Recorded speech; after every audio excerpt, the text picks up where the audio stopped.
Alex, welcome back.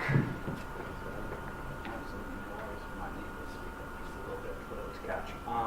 So, before we begin, let's run through some of the privacy ethics that I have. First of all, nothing that will be said between you and me will be told to anyone else. There are a few exceptions that exist to this rule.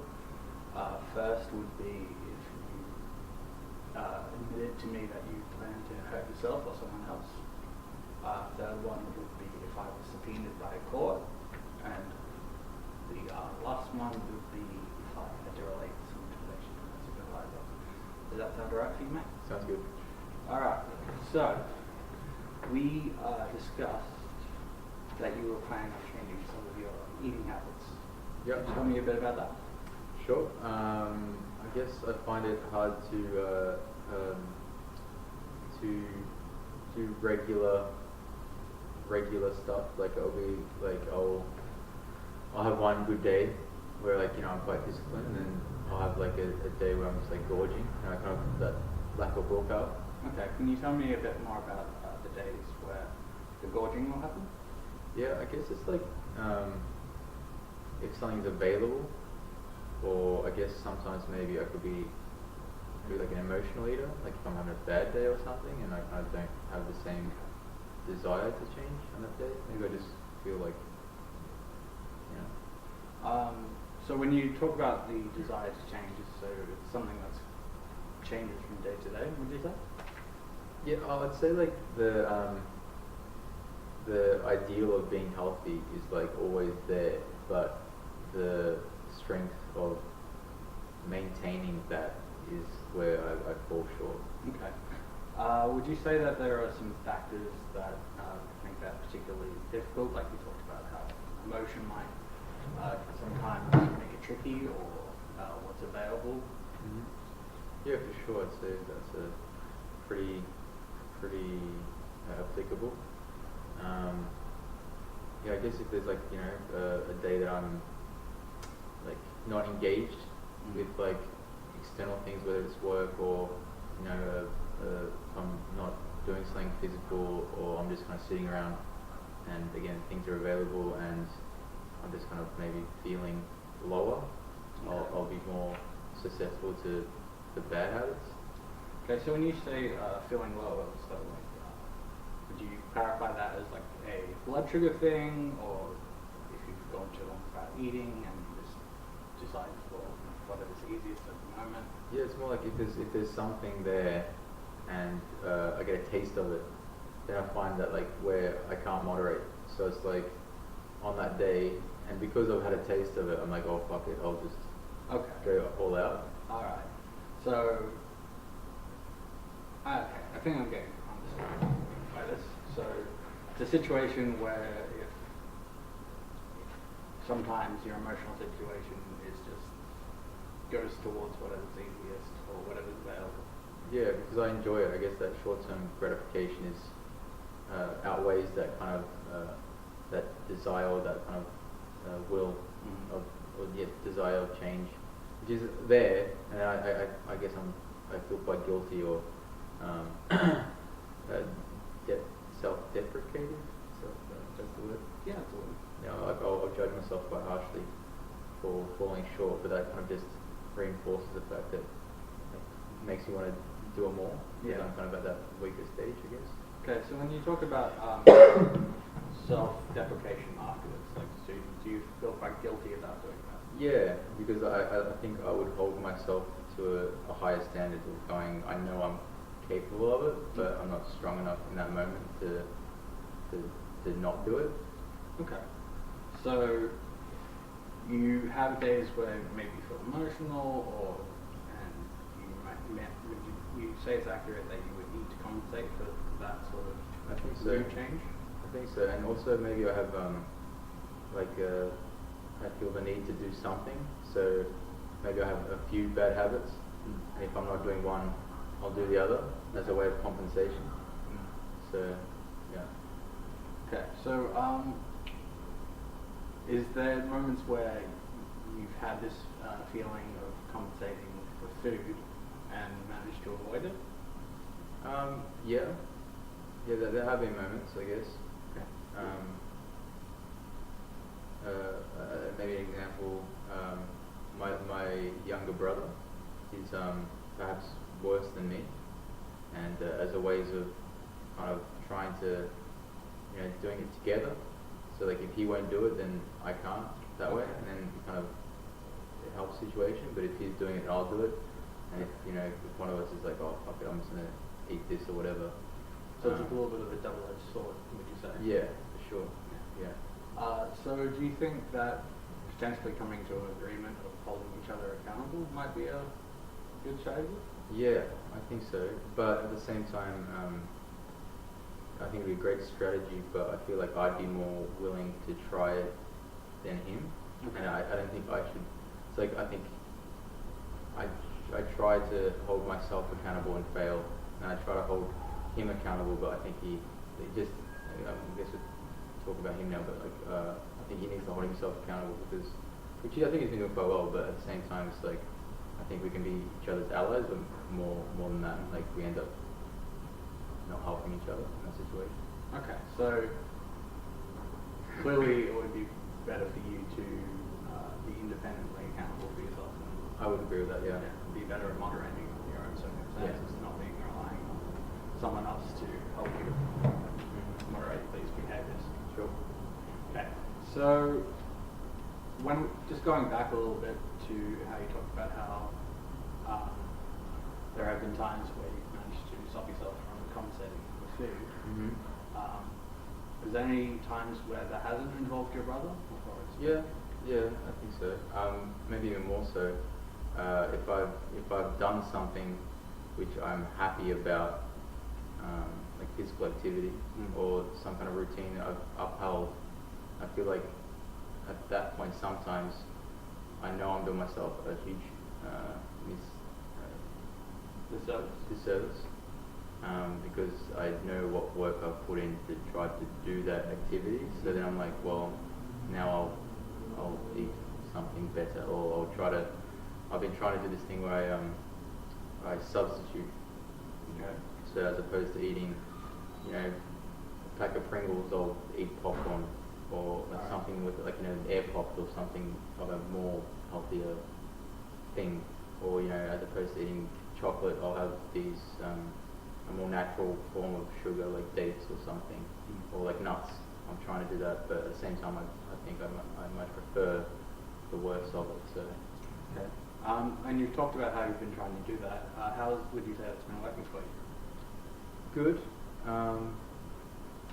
Good. I think it's definitely progress compared to how I was. I still think I have a lot of issues moderating once I've already begun. So once I've actually started eating, then it's kind of I go fucking crazy, and then it's only at the end that I see the rappers that I realise what's happening. So would you say there's a crucial moment there before you get started in or something? Well, it's like if you have like a pack of something and then you have eaten like 3/4 of it and you have that last quarter, then you're like, there's only a quarter left, so what's the harm? Yeah. So okay, it's kind of that mentality. Yeah, I see. It's like I've gone too far to stop me out, so I may as well just finish it off, and then it's not there anymore. Yeah. So as far as changing these behaviours goes, changing your diet, how motivated on a scale of 1 to 10 would you say that you are to change these behaviours?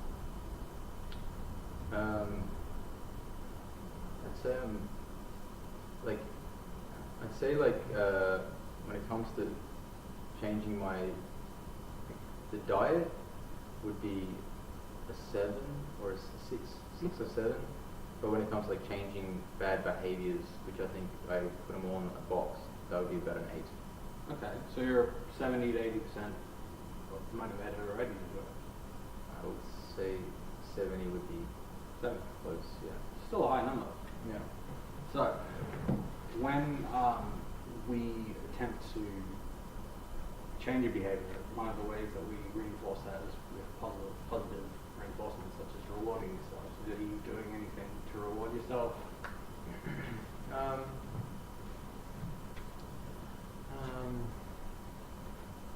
Yeah, I mean, I think one of the things I've been trying to implement more is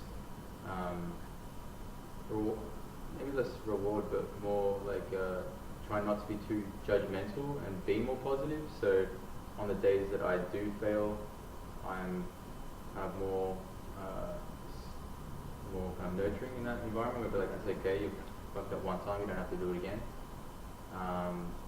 Not really with rewards. I guess there's not that many rewards. Like I mean, if I do something active, then I reward myself with something, knowing that I've done something to be able to eat something maybe a little bit worse or a little bit more where I can burn it because I've done something. So I guess there's a bit of a reward there in allowing myself to have it. And then if I know that I've been, but I don't do it regularly enough to be like, I'm not behaving well enough, regularly enough to be able to reward myself too much because I feel like I haven't actually, I don't deserve it because it's like I haven't actually. Okay, so that's something you'd like to change? Yeah, I think I'd like to I'd like to develop my discipline in being able to actually maintain a certain behavior. Okay. And just going back just a little bit towards where you feel a little less guilty because you have these other aspects of exercising or you've been moderating the diet a bit more throughout the thing. That is, would you say that is a strong motivator to continue with it, or is it sort of just a abstract side effect? Can you answer the question again? Would you say that the feeling a little less guilt, would you say that's a good motivation to continue? I do, because I feel like it's when I'm like sad or angry or like more negative that these things become worse. So in being more positive and kinder to myself and on that other side of the spectrum, I feel I do it less. Because I'm more aware of myself, but also more aware of the situation. If I'm not like in a bad place, like if I'm particularly like melancholy or sad about an ex-girlfriend or something, then that's when I would be gorging and like doing the kind of worse things because I'm mulling. But when I'm in a better place, I'm more likely to do exercise or do some other activity, and then I'll have something I won't feel so bad about it. So. Okay, so it is very tied towards how you're feeling in the moment. Yeah, I definitely think I'm an emotional eater. Okay. Like I think I definitely eat my emotions well. Do other things in a bad way. Like I'll eat quickly and not really thinking about the food. I just want to I want to fill my stomach, or I'll smoke cigarettes or something, not because I really want it, but because it's like I feel like I want to do something. But I know both these things are bad, so I don't like it. Okay. It's something I would like to change for sure. And has there been any strategies aside from substituting one thing for another, as we talked about earlier with like steaks and nuts and such? Has there been pre-planning on what you're going to be eating? No, I find it very difficult to pre-plan these things because I was trying to do intermittent fasting as well, like from eating from like having my first meal at 12 and having like the last meal before 8, something along those lines, which was working when I wasn't working. But now that I'm working, it's like I'll get to the office, I want to have a coffee and a cigarette, but then having coffee and a cigarette without having something in my stomach will make me feel a bit nauseous. Okay. So I feel like I'm going to have a banana or something, but even then I feel like I'm cheating because I'm like, I want to do it at 12. Okay. So it's not within that window. So again, that's not regular. It's not like a... Okay. So that, I mean, the intermittent fasting is a strategy I'd like to implement. Also the more active stuff, like doing yoga or doing like a small workout of like squats, sit-ups, push-ups and stuff would make me feel like I can, then I'm like, okay, now I'll have breakfast or something. Yeah. So when you when you mentioned how work has then become a factor in how you eat, could you elaborate a bit more on that for me, Chris? Yeah, sure. Well, I think the working has raised the level of boredom, anxiety, and stress, and weirdly, it hasn't made me want to eat more, it's made me want to smoke more, but in smoking, again, that's kind of pushed me to eat when I've done it too early. Okay. So, yeah, like, the work is it's definitely like a spanner in the works, I guess, because I wasn't working for a few months, and in that time I was a little bit, I was better to a point.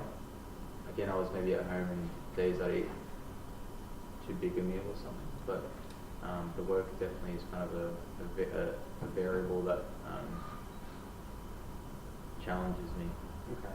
And where you work, is there a variety of options that you can gorge yourself on as you work? Yes, yeah, there is for sure. Would you consider that a factor that comes up as well? I wouldn't say like I wouldn't say the availability of the food is what makes me want to eat, because it's not like I don't have the time. So it's like if I want to eat, I like to do it in a kind of a stressless environment, as opposed to like, oh, I'm on the clock, I gotta like stuff my face. I don't like, even though I eat quite quickly, which I think is another bad quality.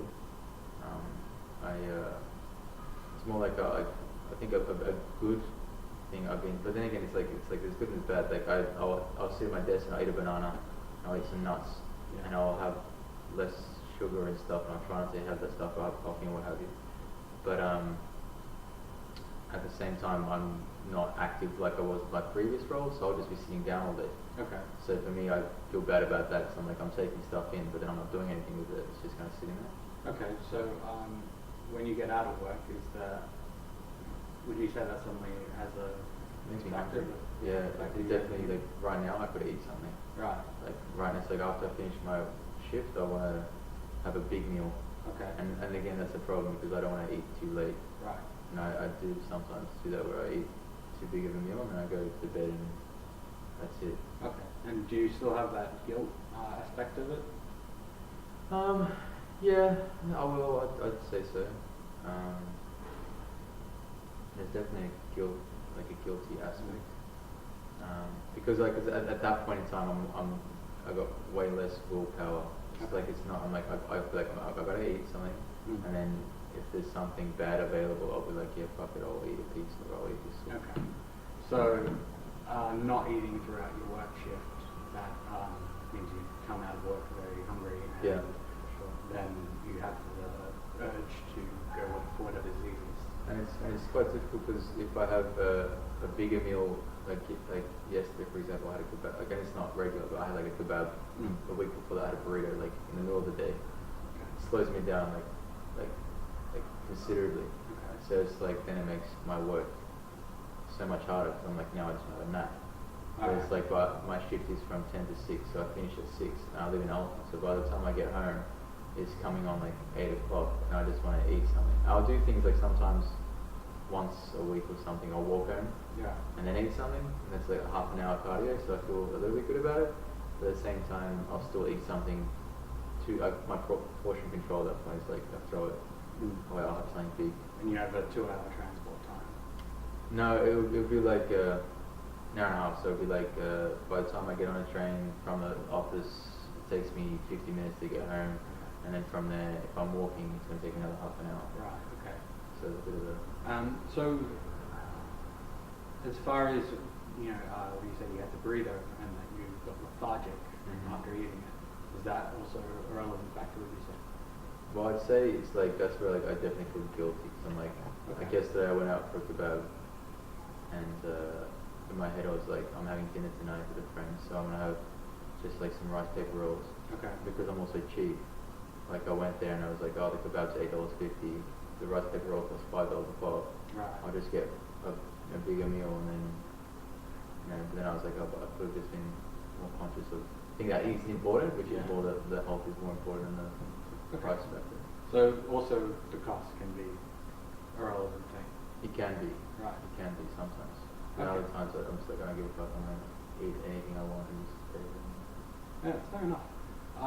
So let me just summarize quickly. So we have a situation where you feel you have a combination of emotionality which affects your desire to eat, and also you have a situation where you're not eating throughout the day, and when you end your work shift, you have quite a strong desire to build yourself on food using your term.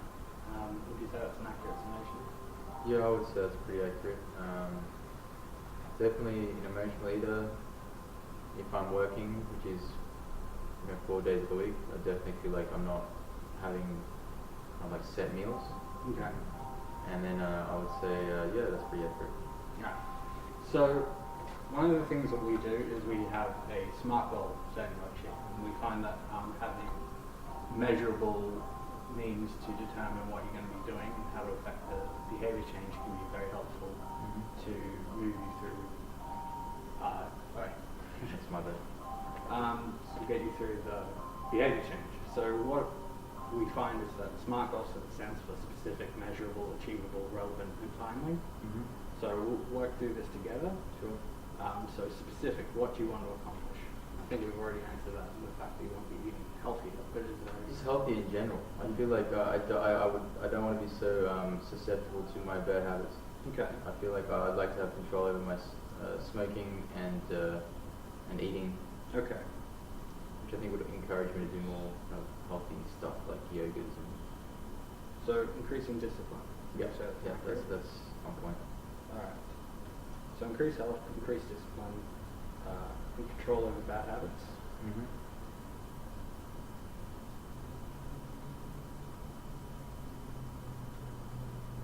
What about measurable? How will you know that when you've achieved your goal?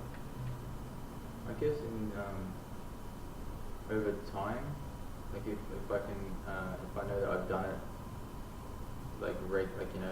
regularly or like as a over time, I feel like it'd be measurable, and also if I felt or saw the results. Okay. So if you went 3 weeks without one of these incidents, or even just a week, would you think that would be a success on your part? Yeah, for sure. I think the week would be. Okay, so a week without compensating with food.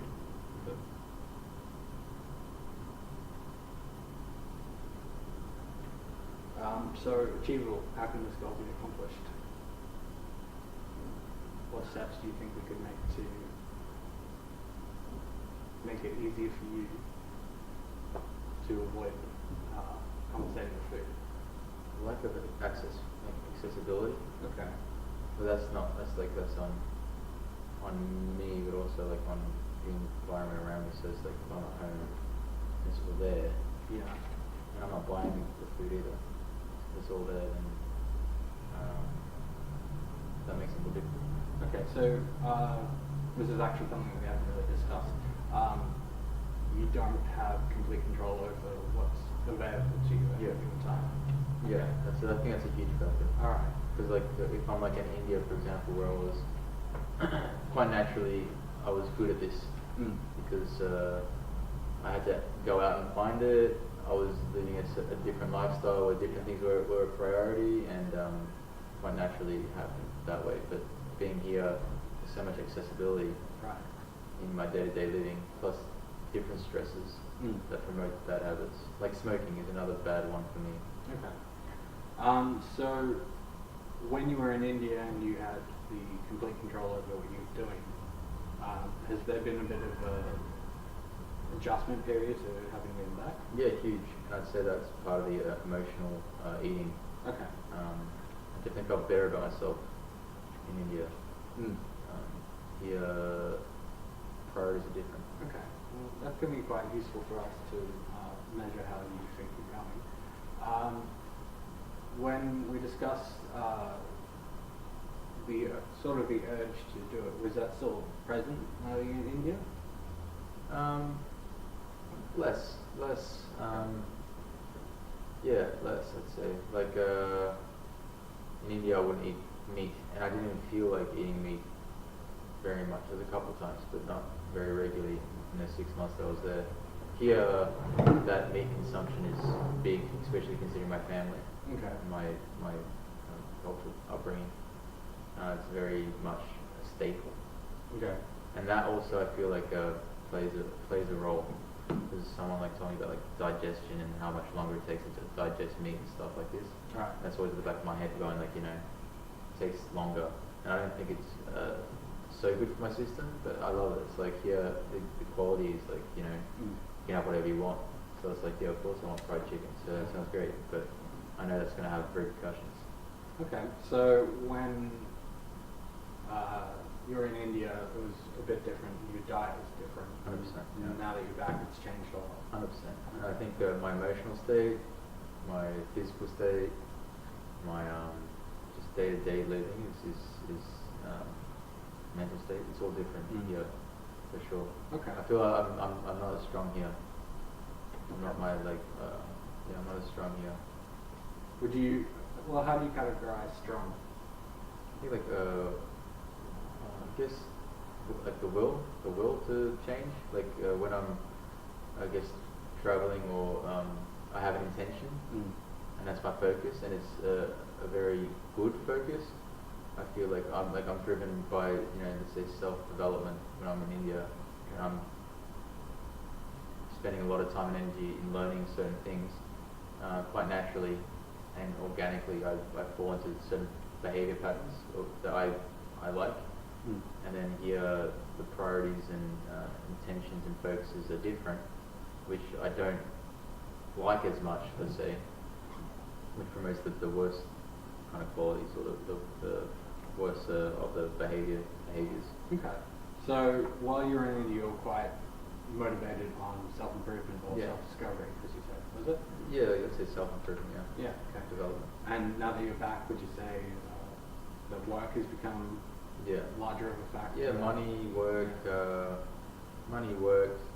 maintaining different relationships. Okay. Like when I was there, I only had to deal with myself and my partner at the time, which was still a stressor, but at the same time, here I got other things that I have, like obligations or responsibilities or things that I may know I need to do, but are being pushed by external forces or people. Okay. And for me, maybe that makes me more anxious or something. That kind of makes me more of an emotional eater. I don't know.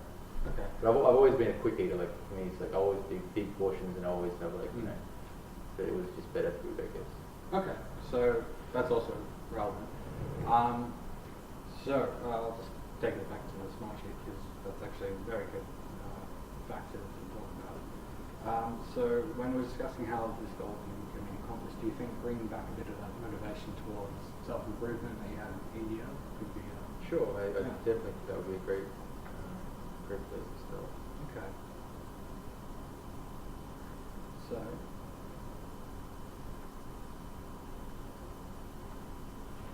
Let's talk about relevancy.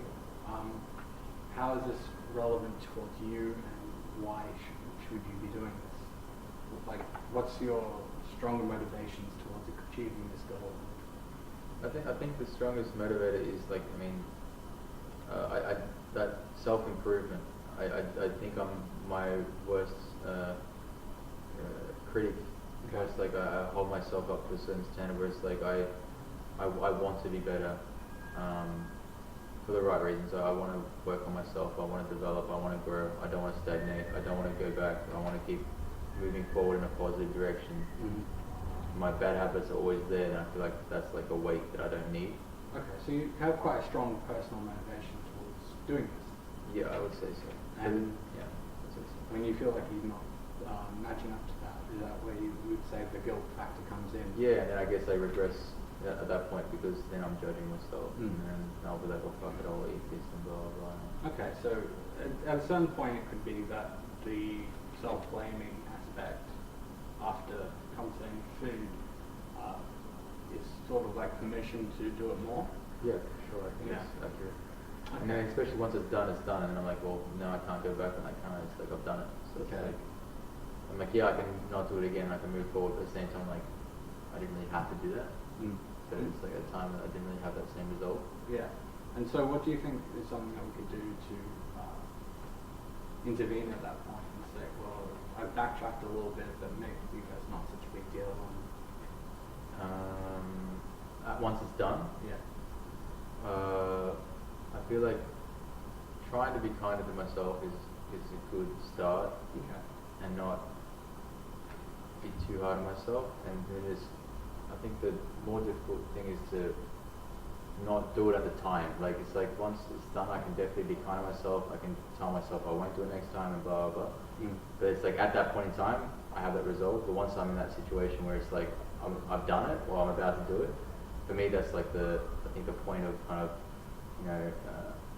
not doing it. But at the same time, I think I need uh,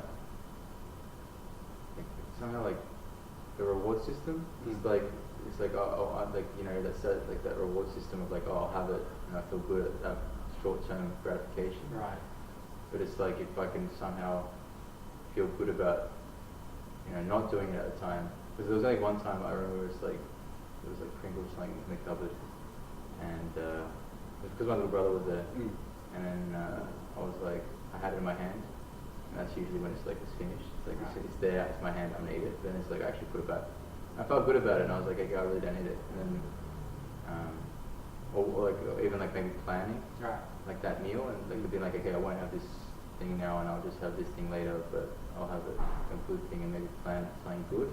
Yeah. Get excited about having something good, and then that way I'll kind of bypass that bad at that point. Okay, so when you had the Pringles in your hand, what would you say was different about that time? I just knew. I think maybe I processed enough at that point to know that I wasn't gonna feel good about it. Okay. So, do you think that there's stopping and thinking and reflecting on maybe that moment and applying it to other moments where you might be tempted to compensate with food? Do you think that might be a good strategy towards intervening before you do it? Yeah, I think so. Yeah, if I can just get past that window, it's like it's always in a window. Like if I can bypass that window, then I can maybe balance out. Because I get to like a point of like heightened state of something, and it's very difficult. But if I can try to like bring it down, and maybe not even being around it, if it's around me, then it's like a little bit more kind of. So the access is still a factor. Yeah. But when that's sort of not within your ability to control completely at the moment. No. So we should focusing on this intervening window between putting it in your hand and eating it, or even before you put it in your hand. That window is quite important towards your ability to moderate your own behavior and discipline. Would you say that's accurate? Yeah, I'd say so. Okay. I'd say so. Alright, so I'm going to add here just being kinder to yourself, especially towards when you do have moments of relapse, because I think that's an important factor to consider here. So lastly, we're going to end on timely. So when do you think this will be accomplished by?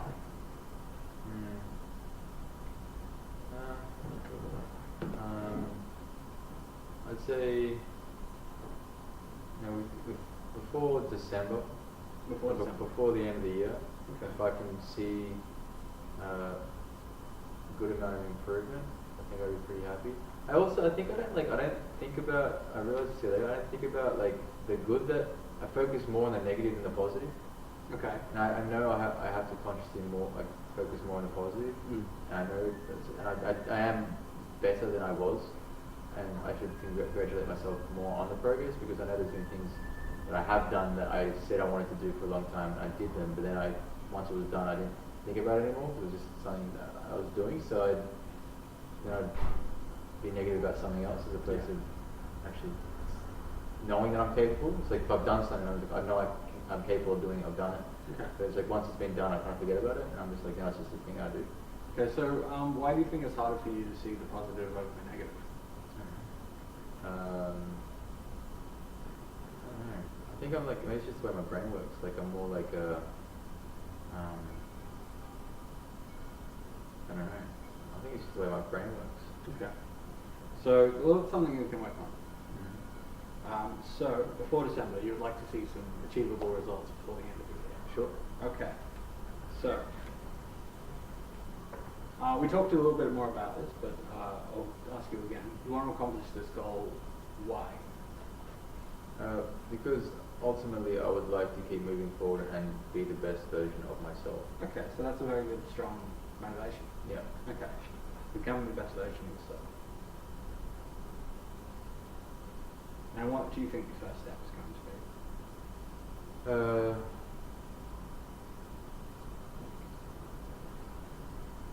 First step. I think continuing to grow my awareness Okay. and be aware of it. I think that's a good start. And if I'm aware of it, I know I can do something about it or go from there. Once you're more aware of it, you can intervene in those Yeah, areas. I guess so. Because then it's almost like, once you're in it, you're in it. But if you're looking in it, Yeah. then I can maybe do something in that situation. Almost as if there's another voice in my head, kind of the good voice, kind of saying you don't have to, or whatever. I mean, if I can make that stronger, that might be a good thing to negate. Okay, so it's sort of awareness of that window. Yeah, I guess so. Intervene, Slowing down, yeah. slowing down. It's in a moment of heightened hunger or gluttony or whatever. If I could slow down, actively make myself slow down in that situation, then that could help. And then bring in the intervention aspect of it. Yeah. Okay, so that's a pretty good first step, just being aware of your moods and when you haven't eaten and when all these factors might combine to make you want to compensate with food. Okay, so when you've completed your goal, you're going to reward yourself with what? Because we have talked about how rewards are good positive reinforcement. Do you think I don't know, I don't remember what myself. With material, a material reward, or is it It can be any kind of reward that you think will be an actual reward that can possibly behavior. If you think that it's a material reward and you go and buy yourself something, that's perfectly a valid interpretation. Reward.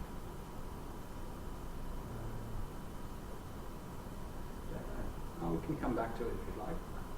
Yeah, I'll think about that. Okay, so if you get stuck, what do you think are some factors that you could do? What behaviors would you try to introduce? I think if I have maybe if I have a set foundation, a set basic stuff that I know is easily achievable, and I can always go back to that. I do this thing where it's because I start my shift at 10. I feel really bad about the fact that I don't have the same time as I did to the luxury of time to do exercise or something. I have a basic series of exercises that I can do in a short amount of time that make me feel like I've done something. Okay.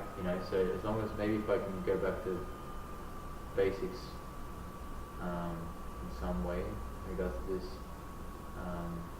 there can be something, maybe AT2. Okay, so maybe coming up with a basic framework would be a good first step.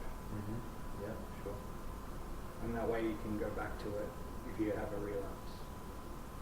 Okay, so we have a plan where you can revert back to it, and that will, so it's not like a complete relapse, and you won't say, well, I've done this, I've gone so far, I might as well go the entire way, and you can rely on that sort of to keep you, I'm not sure what the word is, somewhat moderated, I suppose. Yeah. Okay. Yeah, I think if I can stay somewhat balanced, then it's better. Okay. Ultimately. Framework.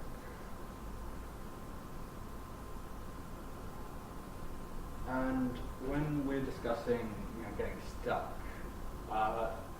what factors do you think might emerge that could complicate that?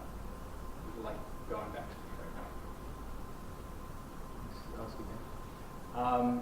So when you get stuck trying to change your behavior, and you might get frustrated or upset, or have a guilt factor, as we talked about, that might be a relevant factor that might make it harder to go back to the framework. Yeah, I'm very reactive. Yeah. I feel like I'm very reactive. So it's if something doesn't work first time or something, then I'm reactive in being, angry. Maybe I'll project it on someone else or something.